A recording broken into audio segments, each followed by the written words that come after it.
Liam Tuffs interviewed Adam Kelwick, a British Muslim chaplain and humanitarian aid worker who gained national attention in August 2024 after the Southport stabbings, when he and fellow worshippers shared food with protesters outside a Liverpool mosque, leading to viral images of peaceful interaction. Born in South Yorkshire, Kelwick was introduced to the Quran at age 16 after meeting his birth father. I will pick out just a few areas of this podcast and comment on its veracity. I've heard that it's stamped in the Quran that taqiyya means you can lie to get ahead. So you could be sat here pretending that you're quite friendly and you mean no harm, convincingly, but really you're plotting and scheming against me, and it's okay to do that in the eyes of Allah. You know what's amazing, Liam? My plan is so amazing. I've been feeding the homeless for years, all to hide my real plan, and I've been helping people in society for years, and I've been building bridges and relationships and friendships and it's all about this big plan to take. Come on. The first thing to mention is that Adam comes across as a decent, good-natured person, and I do think he believes what he says, or rather has convinced himself it is so. However, there are many sections where he has deliberately cherry-picked and misled in this conversation, consciously or unconsciously. The Prophet being a mercy is one such area. If we're to talk about the base description of the Prophet Muhammad, peace and blessings be upon him, it would be mercy. Merciful. And you look at his interactions, and I know we're going to come on to his marriage next. That's fine. The Prophet Muhammad, peace and blessings be upon him, was mercy. When he came 1,500 years ago in Arabia, he encouraged people to liberate slaves. He encouraged women to have rights which they'd never had before. Women could not inherit. They weren't even allowed to inherit. I think even in this country, just over 200 years ago, women were allowed to inherit from their fathers. The Prophet Muhammad brought this 1,500 years ago. He treated minorities with care and respect and protection. He dealt with elderly people in a way which was merciful. The way he dealt with children was a way which was merciful. Sahih al-Bukhari 3012. Narrated Asab bin Jathama, the Prophet. Passed by me at a place called Al-Abva or Wadan, and was asked whether it was permissible to attack the pagan warriors at night with the probability of exposing their women and children to danger. The Prophet replied, "They, i.e., women and children, are from them, i.e., pagans." Now you decide. Regardless of whether there are hadiths that support Adam's rosy picture of Muhammad, is this sufficient to erase this hadith where Muhammad accepts the killing of innocent women and children as collateral because they are from them, in other words, not Muslim? Muhammad was a brutal warlord, and there are many hadiths that describe this in detail. So first and foremost, there's no verse in the Quran which talks about a death penalty for apostates. When it comes to the books of law, which have obviously been developed afterwards, it was introduced. Whether it's implemented today or not is a completely different discussion, and I don't think, maybe with a handful of exceptions, that it's implemented anywhere. So back to apostasy, it was interpreted. Times were very different back then. You know, if you want to leave Islam, you're not just leaving. You're not saying, "I don't believe this in my heart now." It's almost like you're rebelling against your country. You're rebelling against your people, and it's the same as treason. But should people be killed for leaving Islam or not believing in Islam? No. On apostasy, he deliberately avoids mentioning that Muhammad states multiple times that people who leave Islam should be killed in Sahih hadiths. And as it is Sahih, it must be believed if you are a Sunni Muslim. Sahih Bukhari 52-260. The Prophet said, "If somebody, a Muslim, discards his religion, kill him." Sahih al-Bukhari 3017. Narrated by Ikrimah. Ali burnt some people, and this news reached Ibn Abbas, who said, "Had I been in his place, I would not have burnt them, as the Prophet said, 'Don't punish anybody with Allah's punishment.' No doubt I would have killed them, for the Prophet said, 'If somebody, a Muslim, discards his religion, kill him.'" Sahih Muslim 1676, Abdullah by Mas'ud reported Allah's Messenger as saying, It is not permissible to take the life of a Muslim who bears testimony to the fact that there is no God but Allah, and I am the messenger of Allah, but in one of the three cases, the married adulterer, a life for life, and the deserter of his deen, Islam, abandoning the community. Why has Kelwick done this? He wants to paint the best image of his faith, but does it mean he can be trusted? His biases are so overwhelming that he will paint over all the cracks he can to sell you a house that, at its foundation, is rotten. And so, because the Prophet Muhammad is considered merciful, is that why Islam is considered by Muslims as the religion of peace? Yeah. Okay. Not just that. Mercy is a common theme throughout Islam. It's a common theme. And this is why when we see terrorism, when we see violence, when we see abuse, it's a very simple rule. So the Prophet, peace and blessings be upon him, I'm going to teach you a legal maxim now in Islam. Do not commit harm and do not allow harm to be committed. That's it.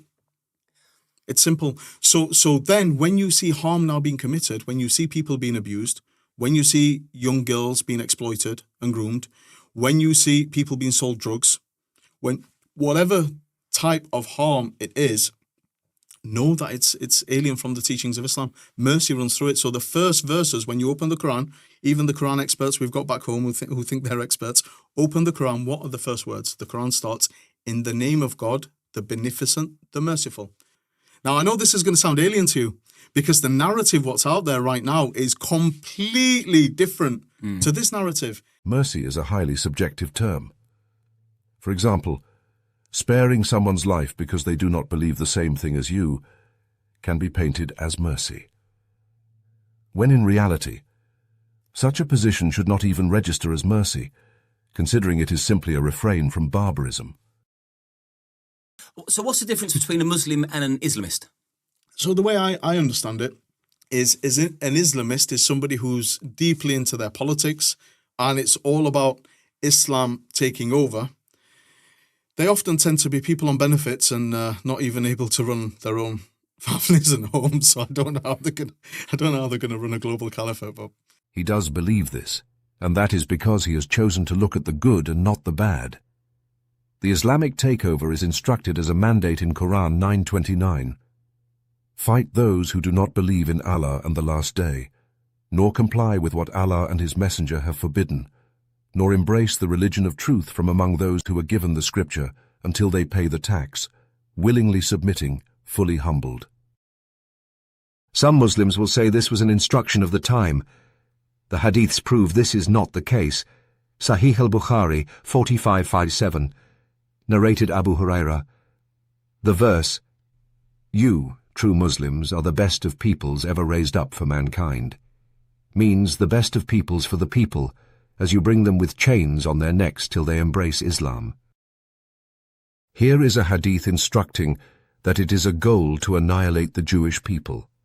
Sahih al-Bukhari 2926, narrated Abu Huraira, Allah's Messenger, said, "The hour will not be established until you fight with the Jews, and the stone behind which a Jew will be hiding will say, 'O Muslim, there is a Jew hiding behind me, so kill him.'" There are Muslims who you will come across who are decent human beings, and this man is one of them. And he is not committing taqiyya, as he doesn't seem to be consciously lying. However, he is a moderate Muslim, and his selective bias will only hide the ugliness of Islam and provide cover for the Muslims who will try and implement this ugliness by force. Let's move on to the Prophet Muhammad and Aisha. We have to go there. So, why did he marry Aisha? How old was she? How old was he? And how many wives did he have at the time? Whichever opinion you go with, or whichever you kind of guess that was her age, in that time, the time that they were living, she was a woman. She wasn't a child. Because the Prophet Muhammad himself taught that it's forbidden to have sex between whether it's a boy or whether it's a girl before the age of puberty. At that time, that's what adulthood was. As soon as you reach puberty, whether you're a boy, whether you're a girl, whether you're 15 or whether you're 13, at that time you're considered now an adult. That's the way it worked. Nobody in the time of the Prophet Muhammad criticised him for this.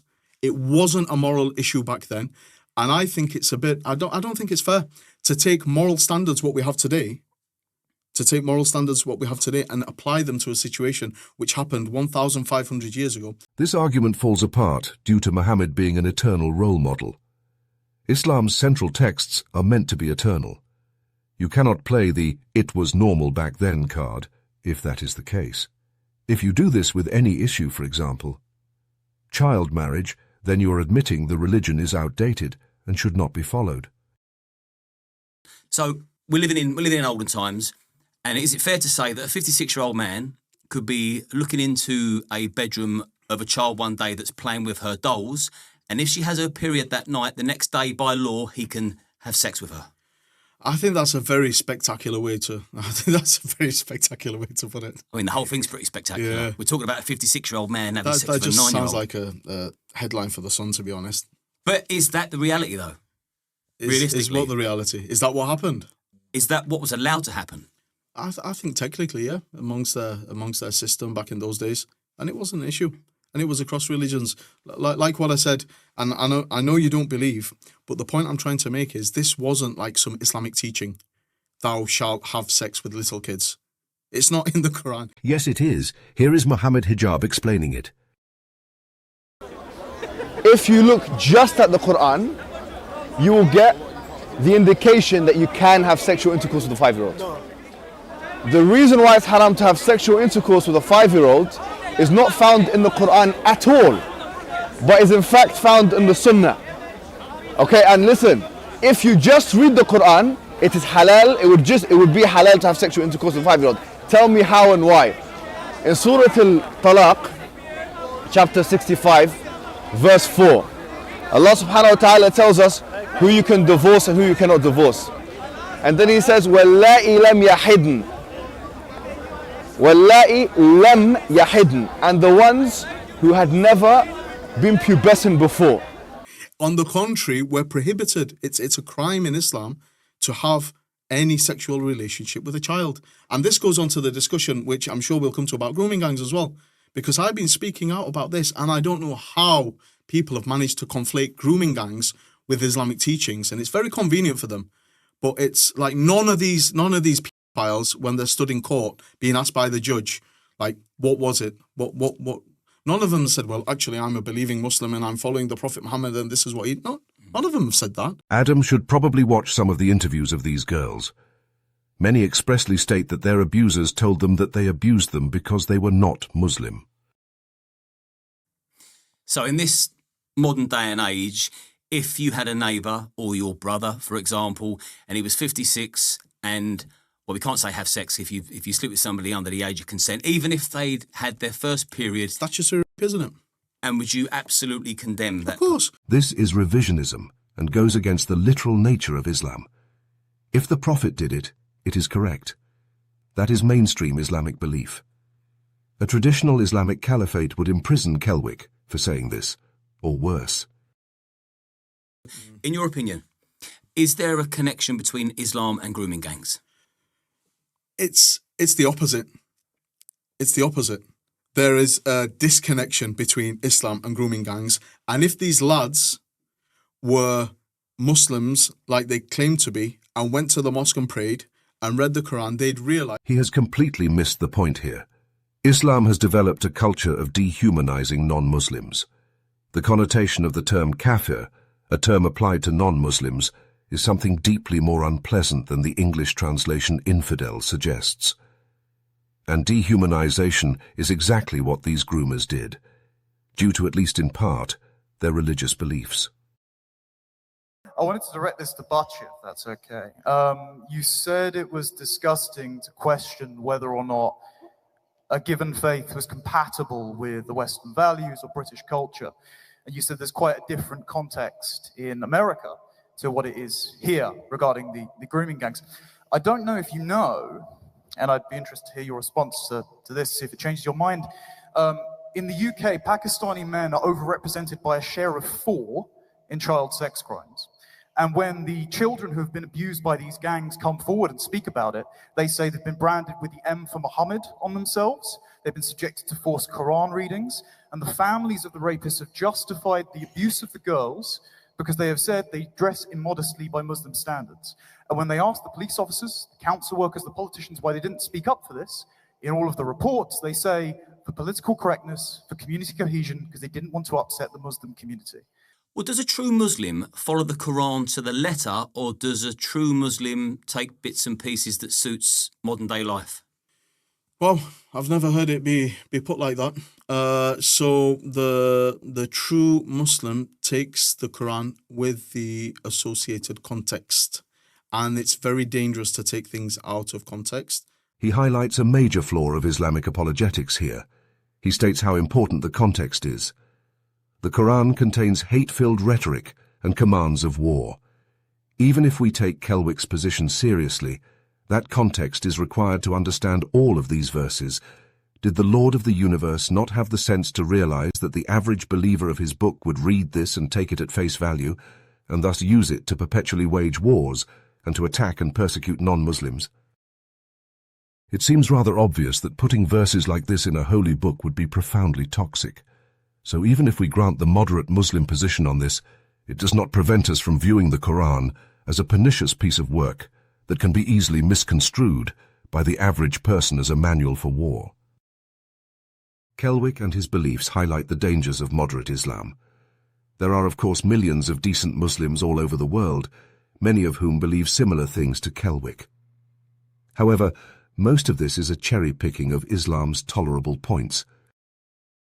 Under a purely Islamic system, these points would be a footnote to the brutality of Islam's oppressive regime of control and persecution. And that is precisely why Islamic countries have a strong tendency to remove rights, freedoms, and violently oppress its citizens.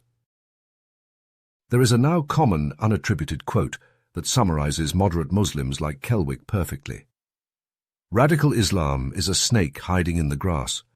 Moderate Islam is the grass that hides the snake.